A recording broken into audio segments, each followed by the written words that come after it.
Good morning. CTET এর প্রিপারেশনের জন্য আজকে আমরা বিশেষ একটি প্রবাবিলিটির অঙ্ক করব।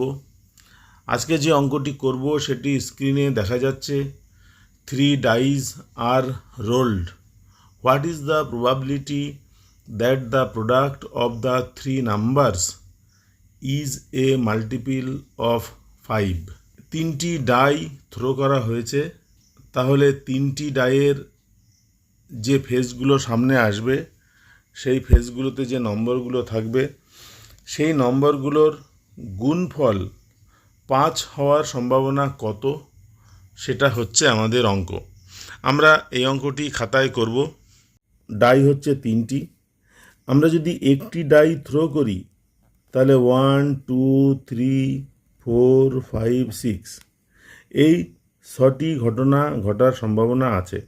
যেহেতু 3টি ডাই থ্রো করব, সুতরাং টোটাল পসিবল কেসেস হচ্ছে 6 ইন্টু 6 ইন্টু 6, 6 কিউব সমান হচ্ছে 216। এবার আমরা কমপ্লিমেন্ট পদ্ধতি ব্যবহার করব। আমাদের বলেছে 3টি ডাইতে যে নম্বরগুলো আসবে সেই নম্বরগুলো গুণ করলে গুণফল 5 এর মাল্টিপল হওয়ার সম্ভাবনা কত বার করতে হবে।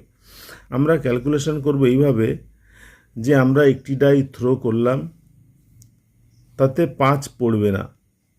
কটি ক্ষেত্র আছে যে ক্ষেত্রে 5 পড়বে না?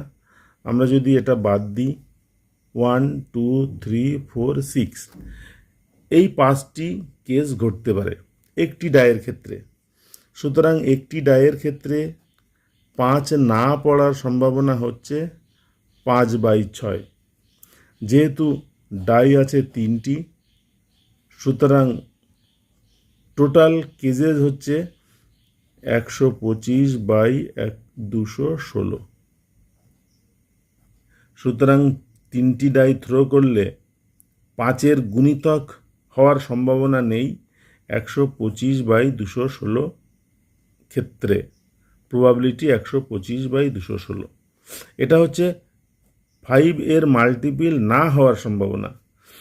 টোটাল প্রবাবিলিটি 1, সুতরাং 5 এর মাল্টিপল হওয়ার সম্ভাবনা হচ্ছে 1 - 125/216। এটা হিসাব করলে হবে 91/216। এটা হচ্ছে আমাদের উত্তর।